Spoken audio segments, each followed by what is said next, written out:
और व्रत माने प्रतिज्ञा। हम कोई भी प्रतिज्ञा करें, हम कोई भी प्रण लें, उसको कहते हैं प्रियव्रत। एकादशी का व्रत करते हैं, सत्य बोलने का प्रण लेते हैं, अन्यत्र अन्यत्र। और उत्तानुपाद है, सज्जनों सब जानते हो आप। कौन है उत्तानुपाद? आप भी उत्तानुपाद हैं, हम भी उत्तानुपाद हैं। इस संसार का प्रत्येक जीव उत्तानुपाद है। जिसने इस दुनिया में जन्म लिया वो उत्तानुपाद। उत्तानुपादो, जिसके पैर ऊपर हैं सर नीचे।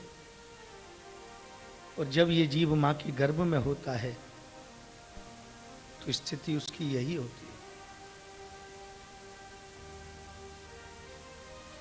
सुखदेव जी बोलते हैं, राजन, इस उत्तानुपाद के दो रानी हैं, प्रत्येक जीव के हैं। एक है सुनीति और एक है देवी सुरुचि। सुनीति का तात्पर्य जानते हो? सुष्ठु नीतिर यस्य स सुनीति। जो नीति से चले, जो शास्त्र से चले, जो अपनी वैदिक परंपरा पर चले, जो संस्कृति पे चले, संस्कार पे चले, उसको बोलते हैं सुनीति। सु माने अच्छा, नीति मतलब जानते हो आप। और दूसरी है सुरुचि देवी। स्वस्य रुचिर यस्य इत्यर्थ सुरुचि। सुरुचि का तात्पर्य है अपनी रुचि के अनुसार चलना। रुचि बोलती है उठ जाओ, उठ जाते हो। रुचि बोलती है सो जाओ, सो जाते हो। रुचि बोलती है बोले भाई आज तो कुछ खाने का मन करता है, इडली डोसा बना के लाओ भाई। ये क्या है? ये रुचि तो है ही। और एक है सुनीति। सुनीति का मार्ग बड़ा दुर्गम होता है, थोड़ा कठिन होता है। लेकिन जो नीति से चलते हैं, जो धर्म से चलते हैं ना, अंततो गत्वा विजय उनको ही प्राप्त होती है। क्योंकि जो नीति से चलते हैं उनमें फिर दृढ़ता आती है। दृढ़ निश्चय माने ध्रुव। ध्रुव माने सत्य। ध्रुव माने अटल, जो टले नहीं। जो नीति से चलते हैं उनकी दृढ़ता बढ़ जाती है। कितने व्यक्ति ऐसे हैं, महाराज की चला नहीं जाए और हमारे गिरिराज जी में आके परिक्रमा लगा जाते हैं। ऐसे कितने व्यक्ति हैं, महाराज उन पे खड़ा हुआ नहीं जाता, लेकिन मेरे गोविंद का कीर्तन होता है तो बड़े आनंद से नृत्य करने आ जाते हैं, भूल जाते हैं कि हमारी प्रॉब्लम है।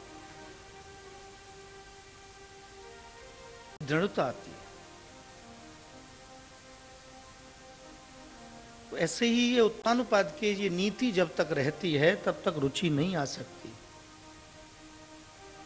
रुचि बोलती है प्रातःकाल उठ गए, बोले गरम गरम चाय मिल जाए पहले। लेकिन शास्त्र बोलता है भाई नहीं। कराग्रे वसते लक्ष्मी कर मध्ये तु सरस्वती कर मूले तु गोविंदो प्रभाते कर दर्शनम। शास्त्र बोलता है कि हाथों का, अपने करों का दर्शन प्रातःकाल उठकर करना चाहिए। हे गोविंद, हमारे हाथों से कोई अच्छा कार्य हो, कोई गलत कार्य हमसे नहीं बन जाए।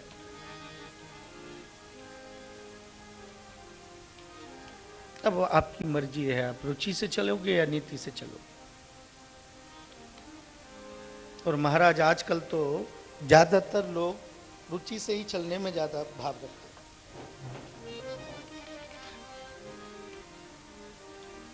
नीति से कोई नहीं चलना चाहता। नीति तो बोलती है भाई आओ और कथा में बैठ जाओ, रुचि बोलती है अरे नहीं नहीं आराम करो भाई। यही तो ना।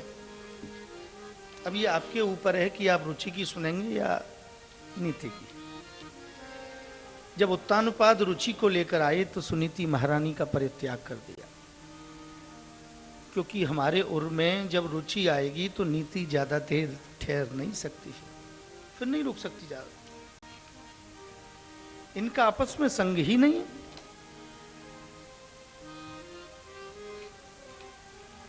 नीति बोलती है सुबह सुबह उठकर गुरु मंत्र का जाप करो, रुचि बोलती है अभी आधे घंटे और सो। ये आपके ऊपर निर्भर है कि आप रुचि से चलेंगे कि नीति से। जब महाराज सुनीति उनके घर में थी उत्तानपाद के, तो रुचि को जब लेकर आए तो रुचि ने कह दिया पहले इसको यहां से बाहर निकालो तब मैं प्रवेश करूंगा। सुनीति अपने आप चली गई, पुराने महल में जाकर रहने लगी। इनके कोई संतान नहीं थी महाराज। कभी कभी नीति से चलने में जब फल नहीं मिलता तो आदमी का धैर्य टूटता है, और जब ही फल मिलना वाला होता है तभी हम उस भक्ति को छोड़ देते हैं। उत्तानपाद ने विवाह किया रुचि के साथ, इनके पुत्र नहीं थे, और जैसे ही सुनीति का परित्याग किया ये गर्भवती थी उस समय। वर्णन आता श्रीमद् भागवत। भजन करते करते जब हमको लगता है कि नहीं नहीं छोड़ देते हैं भजन, क्या मालूम उसी समय फल मिलने वाला था हमको। और प्राय होता भी ऐसा ही है। नीति का मार्ग, शास्त्र का मार्ग, भक्ति का मार्ग थोड़ा सा कठिन अवश्य है, लेकिन कोई कठिन नहीं है। अभ्यास के द्वारा सब कुछ जीता जा सकता है।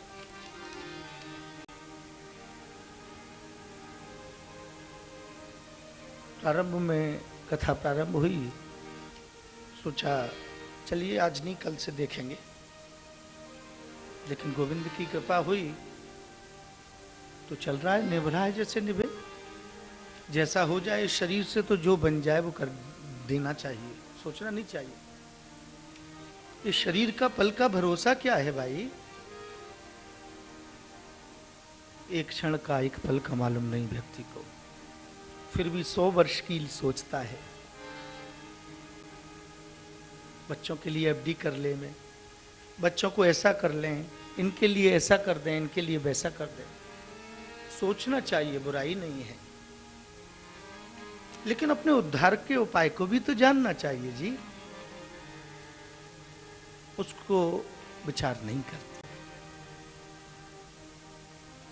आज सुनीति महारानी चली गई, पुराने महल में जाकर रहने लगी। उधर रुचि जब आ गई फिर तो राजा वैसा ही करता जैसा रुचि बोलती। रुचि बोलती है बोले सुबह सुबह उठो महाराज।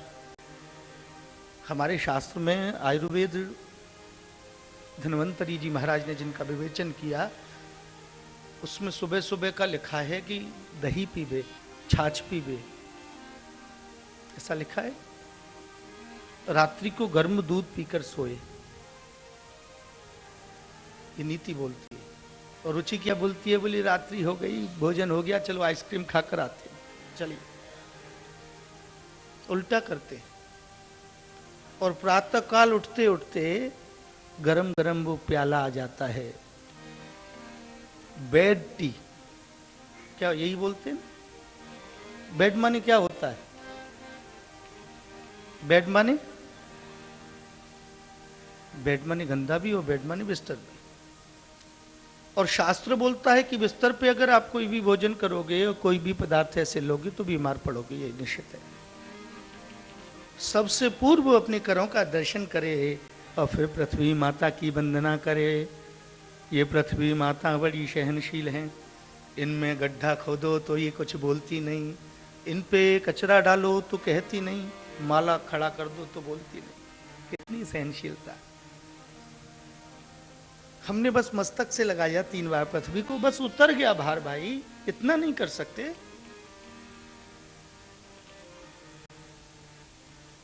बस उठने के बाद चार्ट बताओ, शेड्यूल बताओ, क्या करने का है, उधर जाने का है, कस्टमर के पास जाना है, इधर जाना है, उधर जाना है। घर में जो भी ठाकुर जी, गोपाल जी, राधा कृष्ण, माता जी, लक्ष्मी नारायण जो भी हैं, उनको निहारा भी नहीं। अरे भाई ऐसा नहीं करना, ऐसा नहीं करना है। रुचि बोलती है अच्छा अच्छा सुनना है म्यूजिक, तो कहीं भी जाके लेकर आते हैं। रुचि बोलती है बैठो बैठ जाओ, खड़े हो जाओ, ऐसे ही राजा उत्तानुपात करने लगा। सुनी थी महारानी तो गर्भवती थी महाराज, वो सत्संग के लिए जाया करती थी। सुखदेव जी बोलते परीक्षित राजन, आज देवी सुनीति गर्भवती हैं, और गर्भस्थ जो महिला हैं जैसा आचरण करती हैं उसका वैसा असर उस बालक पर आता है।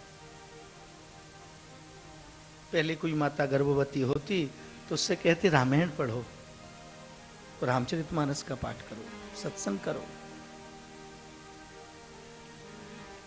आजकल कौन बोलता है? बोले होटल चलो, तुम पे काम होगा नहीं, आओ जरा टेस्ट चेंज करके आमे। अवच्छ वस्तुओं को जो खाने योग्य भी नहीं होती,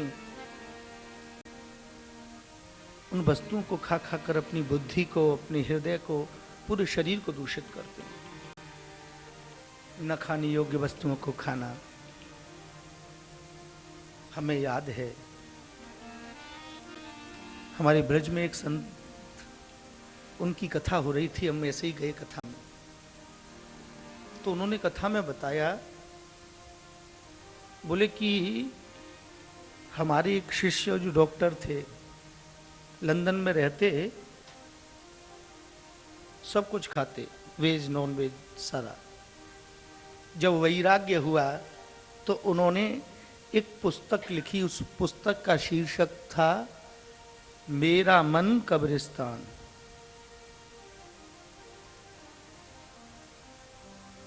बोले महाराज कब्रिस्तान कैसे? बोले जीव की हिंसा करके जब उस मांस का भक्षण आप करोगे तो क्या है? मृत अर्थी के साथ हम जाते हैं तो आकर स्नान करते हैं, वो आत्मा तो सब में ही वही है ना, वो कोई भी पशु है चाहे पक्षी है। दूसरा, डॉक्टर के नाते उन्होंने बताया कि सबसे ज्यादा कैंसर से पीड़ित वही व्यक्ति होता है जो मांसाहारी होता है। जीव की हिंसा करके हम अपने शरीर को कुछ बनाना चाहिए, ऐसा हो सकता है।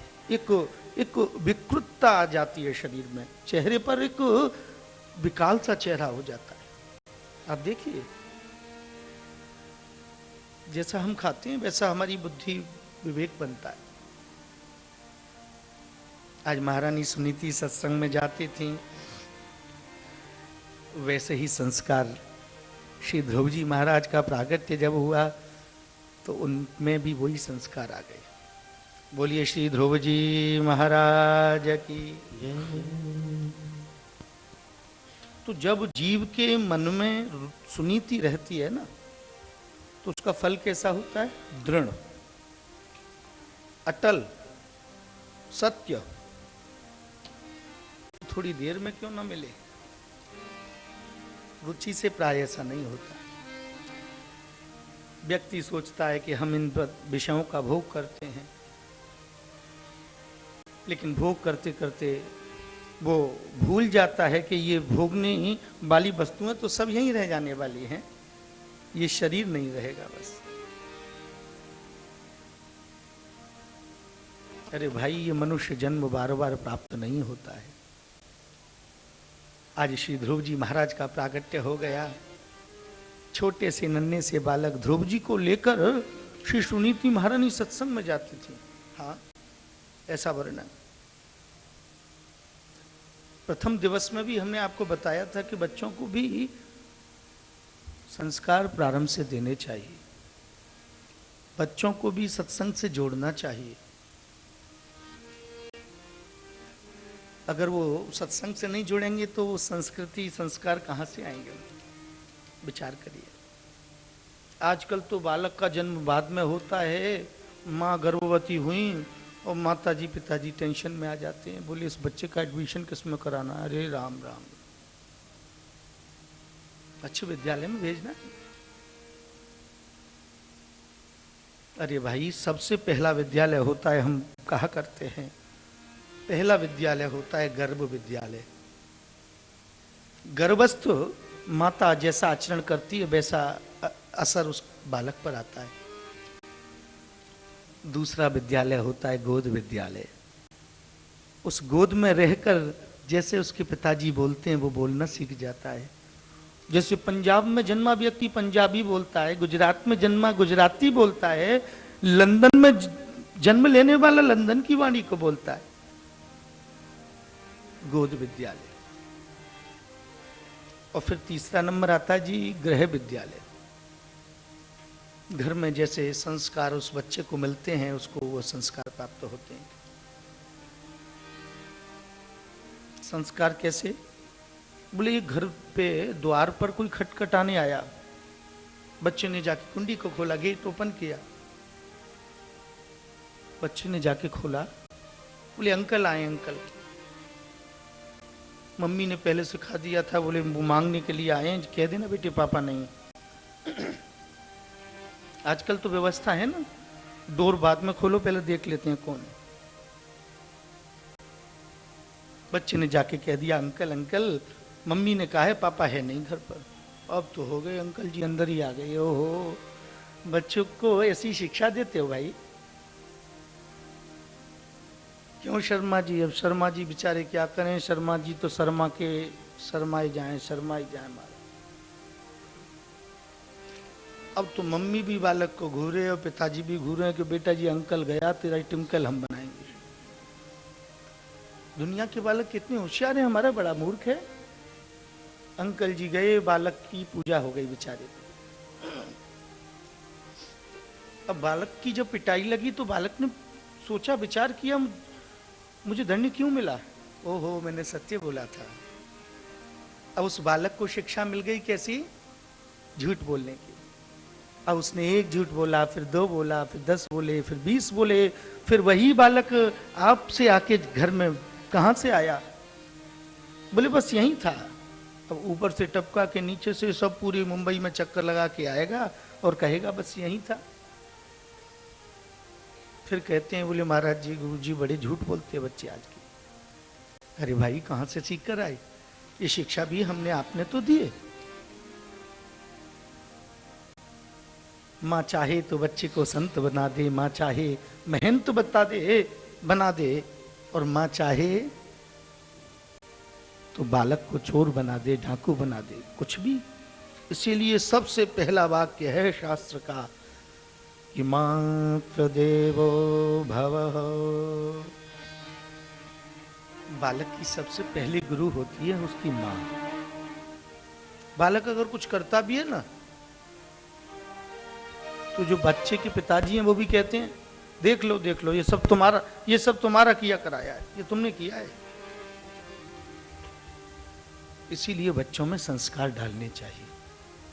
सबसे पहला गर्भ विद्यालय, फिर गोद विद्यालय, फिर गृह विद्यालय, और तब चौथा नंबर विद्यालय का आता है। भाई आजकल तो डाल दिया नन्ना सा बालक में वजन 250 ग्राम और 2.5 किलो का बस्ता उसके कंधे पे लाद दिया। बोले महाराज जी कुछ नहीं, जाना सीखेगा अभी तो, प्लेमेट। अरे बाबले लोगों, ठाकुर जी ने उसको आपको प्ले करने के लिए दिया। पहले बच्चे घर में हंसते बोलते थे, खिलखिलाते थे, आहा सिया मनाते थे लोग। आजकल तो बच्चा जन्म भी नहीं लिया, उससे पहले चिंता हो गई, एप्लीकेशन दे रहे हैं इधर उधर। अब जब वो नन्हा सा बालक जब स्कूल में उस विद्यालय में जाएगा, वो क्या समझेगा माँ को, क्या समझेगा पिता को। हमारा कहने का आशय बच्चे को अपनी संस्कृति और संस्कार को भी याद दिलाना चाहिए, ये माँ का ही परम दायित्व है। और जब सत्संग में बैठती महारानी सुनीति ही तो बड़े भाव से सत्संग सुना करती थी, पीछे बैठकर बड़े आनंद से। जो महात्मा जी सदुपदेश देते थे, उन्होंने देखा, एक दिन पंडित जी से पूछा, ये देवी कौन है? बोले महात्मा देव ये इस राज्य के महाराज की पत्नी है।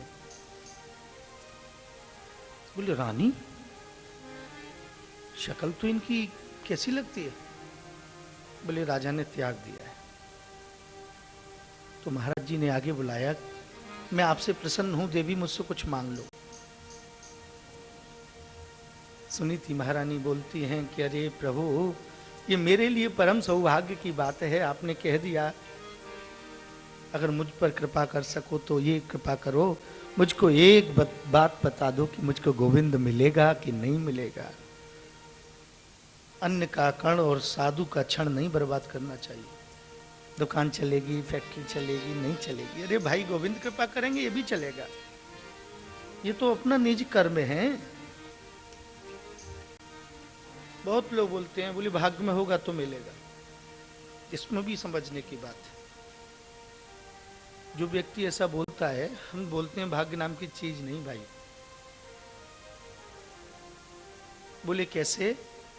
भाग्य बनाया जाता है, कर्मों प्रधान विश्व कार्य राखा। अगर हम कर्म नहीं करें और भाग्य के भरोसे बैठे रहें तो ये कौन बैठता है? श्वान, जो पालतू पशु है वो बैठा रहता है। अगर उसके भाग्य में होगी तो कोई बेचारा उसको कोई रोटी डाल देगा। मनुष्य को परमात्मा ने हाथ दिए, ये पैर दिए, ये सुंदर शरीर दिया, विवेक दिए। उस विवेक का उपयोग करके हम भाग्य को बना सकते हैं, ये जानना चाहिए। लेकिन केवल भाग्य के भरोसे बैठे रहें। लक्ष्मण जी ने रामचरितमानस में बहुत सुंदर बात कही थी कि देव देव आलसी पुकारा। देवता बड़े आलसी होते हैं, कोई कर दे बे ठीक है, तूने हमें दे दिया तो हम तुझे दे देते हैं। लेकिन मेरे गोविंद ऐसे नहीं हैं। व्यक्ति को कर्म करना चाहिए। एक व्यक्ति ने कहा, बोले नहीं ठाकुर जी की कृपा होगी। कृपा तो निश्चित है, लेकिन उस कृपा में आप अपने कर्म को नहीं छुपा सकते। आप एक कमरे में बंद हो जाओ, अपने फ्लैट में एसी चालू कर लो और एसी को चालू करके बाहर से लॉक लगवा दो और कह देना कि 4-5 दिन बाद आना, और बैठ जाना कि कन्हैया जी आएंगे, मेरे प्रभु राम जी आएंगे, मुझे भोजन कराएंगे। आ भी रहे होंगे तो रुक जाएंगे। मूर्ख, तुझको हाथ दिया, पैर दिया, बुद्धि दी और आलसी होके यहाँ पड़ा है। मुझ पे और कोई काम नहीं हो, तुझे खाने की थाली लेकर आऊंगा। कहने का आशय है व्यक्ति को कर्म करना चाहिए। आप दुकान जाते हैं, ऑफिस जाते हैं, उससे आप कब प्राप्त करेंगे? जब उसका शटर ऑन करेंगे, ऑफ नहीं। कर्म करना चाहिए। साधु के पास जावे तो यही प्रश्न करे। साधु प्रसन्न हो गए, देवी गोविंद तो तुझको मिलेगा ही मिलेगा। ध्रुव जी की ओर देखकर कहते हैं, ये तेरा बालक एक दिन तुझको, एक दिन ये बालक ही तुझे नंद नंदन अखंड कोट पूर्ण ब्रह्म परमात्मा श्री कृष्ण से जाके मिलाएगा। ये मेरा वरदान है देवी तुमको, लेकिन कुछ तो मांगो। तो आज सुनीति महारानी ने क्या मांगा है कि भगवान अगर कुछ देना चाहते हो तो मेरी एक बहन है छोटी। कौन? सुरुचि। उसके कोई बालक नहीं है, उसके बालक हो जाए, पुत्र हो जाए। महात्मा जी बोले, देवी जिस रानी ने तुझको निकलवा दिया, तू उसके संतान चाहती है, जा, उसके भाग्य में अगर नहीं भी होगा तो तू यदि चाहती है तो उसके अवश्य होगा। गोविंद के भक्त दूसरे का हित ही चाहते हैं, अहित नहीं कभी। अब तो सुरुचि महारानी के यहाँ एक बहुत सुंदर उत्तम कुमार का जन्म हुआ। ध्यान देना, रुचि से चलने के बाद उत्तम फल की प्राप्ति हो सकती है, लेकिन वो कितनी देर ठहरेगा ये मालूम नहीं। नीति से चलेंगे तो ध्रुव होगा, ये सत्य है, ये दृढ़ है। आज श्री नन्हे से ध्रुव जी महाराज खेलने लगे, बाहर जाने आने लगे, बच्चों के साथ खेलते हैं तो कोई बोलता है ये मेरे पिताजी लेकर आए। ये कहाँ से लाए? मेरे पिताजी लाए। ध्रुव जी ने कभी पिताजी को देखा ही नहीं, सुना ही नहीं, बोला ही नहीं। घर पर लौट के आए, अपनी मैया को आंचल पकड़ के बोले, अरे मैया तू ये बता, ये पिताजी कौन हूं मैं? सुनीति महारानी सोच में पड़ गई, क्या कहूं, बताऊं नहीं बताऊं। द्वार पे एक द्वारपाल खड़ा हुआ ने कही, अरे महाराज, ध्रुव जी आप पूछते हो पिताजी? तुम्हारे पिताजी इस राज्य में हैं और वो राजा हैं यहाँ के, हम सब उनकी प्रजा हैं। अब तो मैया सुनीति के पीछे पड़ गई कि हमारे पिताजी हैं तो हमारे पास आमे क्यों नहीं, और मोकू कछू ले आमे क्यों नहीं। बस सुनीति महारानी अंदर चली गई दुखित तो होकर, क्या कहूं इस बेटे से। अब उधर ध्रुव जी महाराज चल दिए आज राज्यसभा की ओर, और सभा लगी हुई थी। उस सिंहासन पे उत्तानोपाद विराजे थे, और जैसे ही राजा गोद में लेना चाह रहे थे श्री ध्रुव जी को कि विमाता वो सुरुचि आ गई, अरे तू ये गोद में कैसे बैठ सकता है? इस गोद का अधिकारी बनना था तुझको तो तुझे मेरे गर्भ से जन्म लेना था। इस गोद का अधिकारी कुमार उत्तम है, तुम नहीं। ये तो हकबके नेत्रों से देखने लगे, और श्री ध्रुव जी महाराज आज निहारते हैं इस मैया को कि देखने में तो मेरी मां जैसी लगती है। सुखदेव जी बोलते हैं, परीक्षित राजन आज इसने 2 अपराध किए। सबसे पहला अपराध नन्हे से बालक के प्रति। बालक जो है भगवत स्वरूप होते हैं, उनके प्रति अपमान करने का तात्पर्य होता है भगवान के प्रति अपमान करना। और दूसरा कह दिया कि अगर तुम्हें मेरे इस गोद के अधिकारी बनना है तो मेरे गर्भ से जन्म लेना होगा। पूछ के आइए उस नारायण प्रभु से। तो इसने अपने गर्भ को भगवान के वैकुंठ से भी परम पवित्र मान लिया। जाकर पूछो। अब तो श्री ध्रुव जी वहां से लौटे हैं तो वहां रोए नहीं, लेकिन जैसे ही अपने घर पर पहुंचे मैया को देख के पछाड़ खाकर रोने लगे। मैया ने झट से लिपटा लियो, लाला का भयो। हाथ देखती हैं, पैर देखती हैं, कहीं लग गई का लाला के। एक द्वारपाल पीछे पीछे दौड़ा आया, अरे मैया या कि ना हाथ में लगी ना पैर में, या कि तो यहाँ हृदय पे चोट लगी। सब वाक्य बता दिया।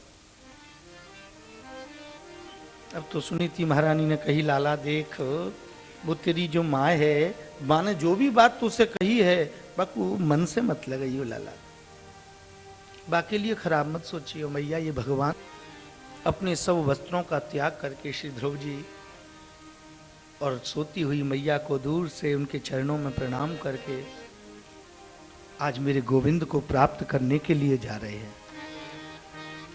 मेरे गोपाल के दर्शन को जाते हैं श्री ध्रुव जी।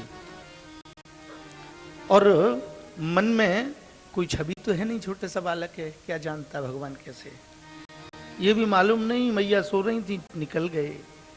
सुखदेव जी बोलते हैं, परीक्षित राजन, जैसे ही या नन्हे से बालक ध्रुव ने अपनो एक अपनी चौखट से निकालो है, उतने में ही वैकुंठ में मेरे नारायण प्रभु के नेत्र खुल गए और नारद जी से कह दिया, नारद जाओ, मेरा नन्हा सा बालक ये ध्रुव कहाँ जाएगा, कैसे जाएगा। इधर श्री ध्रुव जी महाराज जिनका कभी दर्शन नहीं किया, आज उनकी छवि अपने मन से बनाते हुए चले जा रहे हैं। तेरा दर्श पाने को जी चाहता है, तेरा दर्श पाने को जी चाहता है। खुदी को मिटाने को, खुदी को मिटाने को जी चाहता है, तेरा दर्श पाने को जी चाहता है, तेरा दर्श पाने को जी चाहता है। हरि बोल। श्री ध्रुव जी महाराज दर्शन को चल रहे हैं, बड़े भाव से ध्रुव जी का दर्शन करते हुए।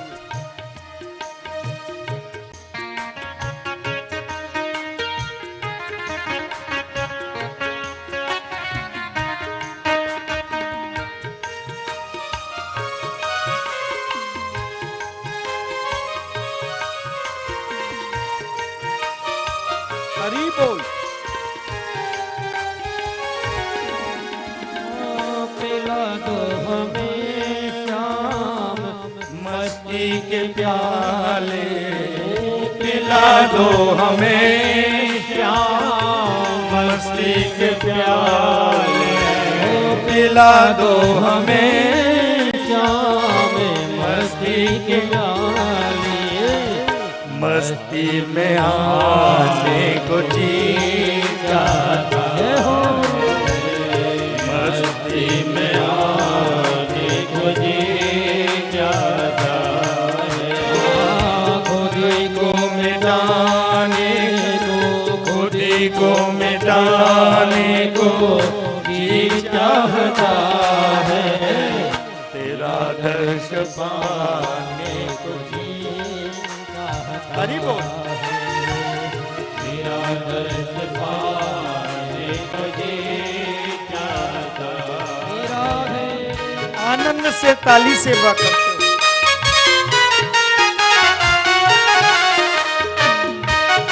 ध्रुव जी महाराज की।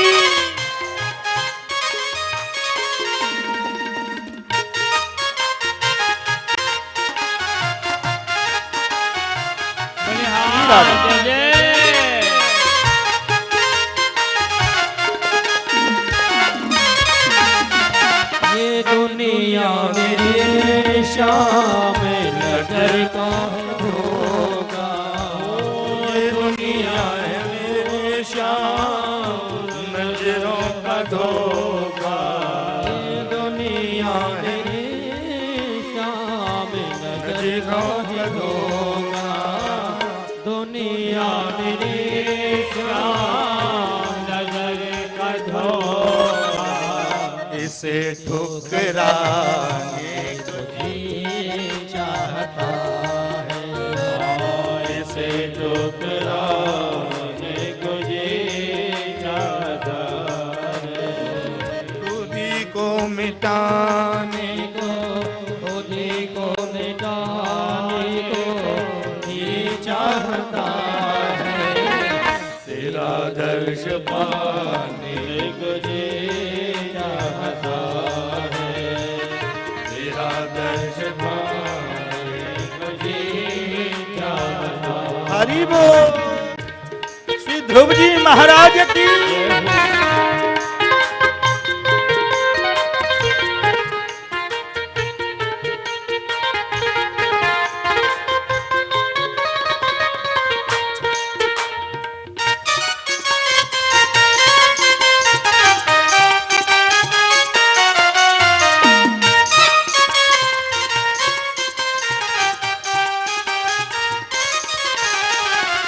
उठे शाम तेरी मोहब्बत का दरिया, उठे शाम तेरी मोहब्बत। देखिए भाई, देखो ये जो लगन है ना, जो लगन है, जो प्रेम में मगन है, वो संसार से प्रेम नहीं करता। वो मोहब्बत करता है तो मेरे श्री कृष्ण के चरणों से, मुरली वाले के, तो बड़े आनंद से गुनगुनाते हुए उठे श्याम तेरी मोहब्बत का दरिया, उठे श्याम तेरी मोहब्बत का दरिया, उसी में जाने को जी चाहता है, उसी में डुबाने को जी चाहता है, खुदी को मिटाने को, खुदी को मिटाने को जी चाहता है, तेरा दर्श पाने को जी चाहता है, तेरा दर्श पाने को जी चाहता है। हरि बोल। जय हो श्री राधे।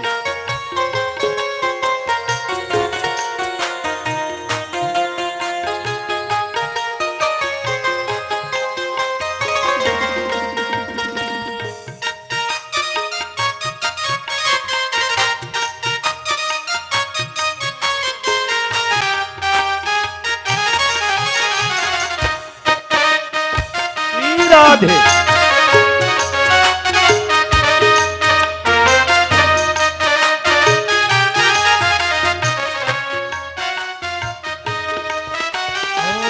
जुदाई तुम्हारी श्याम सहे हम कैसे, जुदाई तुम्हारी श्याम सहे हम कैसे, मेरी श्यामा हरि बोल।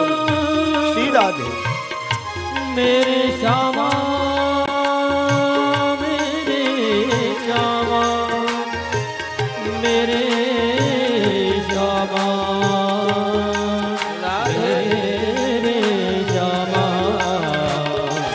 जुदाई तुम्हारी श्याम सहे हम कैसे, जुदाई तुम्हारी श्याम सहे हम कैसे, गले से लगाने को जी चाहता है, गले से लगाने को जी चाहता है, खुदी को मिटाने का, खुदी को मिटाने को जी चाहता है, तेरा दर्श पाने को जी चाहता है, तेरा दर्श पाने को जी चाहता है, तेरा दर्श पाने को जी चाहता है,